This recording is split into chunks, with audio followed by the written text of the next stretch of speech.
एक ज़माने में 19वीं सदी के आखिर और 20वीं सदी के अवाइल में सल्तनत उस्मानिया पर सुल्तान अब्दुल हमीद सानी की हुकूमत थी, जो एक बहुत ही अहमियत और असर और रसूख वाला शख्स था।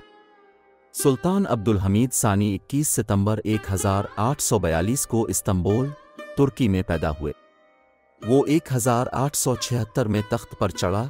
एक सल्तनत विरासत में मिली जिसे अंदरूनी और बैरूनी तौर पर मुतअद्दिद चैलेंजों का सामना था। अब्दुल हमीद सानी अपने गहरे जज्बा हुब अलवतानी और सल्तनत उस्मानिया की सालमियत और खुद मुख्तारी के तहफ़्फ़ुज़ के अज़्म के लिए जाना जाता था।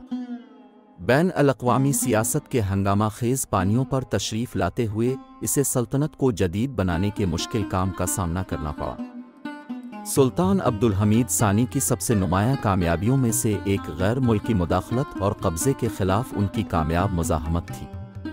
इसके दौर हुकूमत में सल्तनत को कई साम्राज्यी ताकतों की तरफ से ख़तरात का सामना करना पड़ा, जो उसकी कमज़ोर होती हुई रियासत से फ़ायदा उठाने के लिए बेचैन थी। ताहम हुनरमंद सिफारतकारी और होशियार चालों के ज़रिए अब्दुल हमीद सानी उस्मानी आज़ादी को बचाने में कामयाब रहे। अब्दुल हमीद सानी ने सल्तनत को जदीद बनाने और अपनी रियाया की ज़िंदगियों को बेहतर बनाने के लिए मुख्तलिफ इस्लाहात भी नाफिज की। उसने बुनियादी ढांचे की तरक्की पर तवज्जो मरकूज़ की, जैसे कि रेल रोड और टेलीग्राफ लाइनों की तामीर, जो सल्तनत के मुख्तलिफ ख़तों को आपस में मिलाती है और मुवासलात और तिजारत को बेहतर करती है। फ़ौजी और तालीमी निज़ाम को जदीद बनाने में उनकी कोशिशों ने भी देरपा असर छोड़ा। इन कामयाबियों के बावजूद सुल्तान अब्दुल हमीद सानी को सल्तनत के अंदर मुख्तलिफ धड़ों की तरफ से चैलेंजों और तनकीद का सामना करना पड़ा। यंग टर्क आईनी हुकूमत की वकालत करने वाले एक ग्रुप ने सियासी इस्लाहात के नफाज के लिए उन पर दबाव बढ़ाया।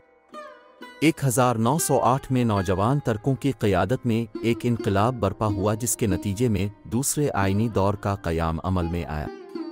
सुल्तान अब्दुल हमीद दुवम को उनके दौर हुकूमत के इख्तिताम के मौके पर दस्तबरदार होने पर मजबूर किया गया।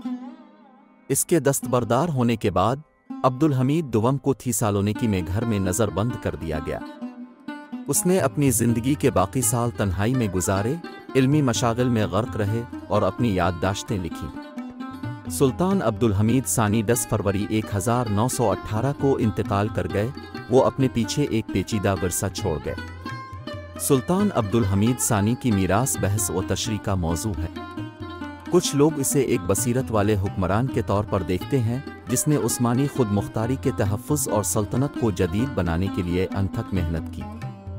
दूसरे इसके आमिराना रुझानात और सियासी इस्लाहात के ख़िलाफ़ मुज़ाहमत पर तनकीद करते हैं। इन मुख्तलिफ आरा से क़त नज़र अब्दुल हमीद सानी का दौर सल्तनत उस्मानिया की तारीख़ का एक अहम दौर था, जिसमें चैलेंजेस, कामयाबियाँ और बदलती हुई दुनिया की पेचीदगियाँ शामिल थीं। आज सुल्तान अब्दुल हमीद सानी की याद तुर्की की तारीख़ में एक अहम शख्सियत के तौर पर जिंदा है। सल्तनत में उनकी शराकत और उसकी आज़ादी को बरकरार रखने के लिए उनकी कोशिशों का मुताला और तज्ज़िया जारी है, जो 19वीं सदी के आखिर और 20वीं सदी के अवाइल के हंगामा खेज़ दौर में काबिल कदर बसीरत फराहम करता है। इस वीडियो को देखने के लिए शुक्रिया।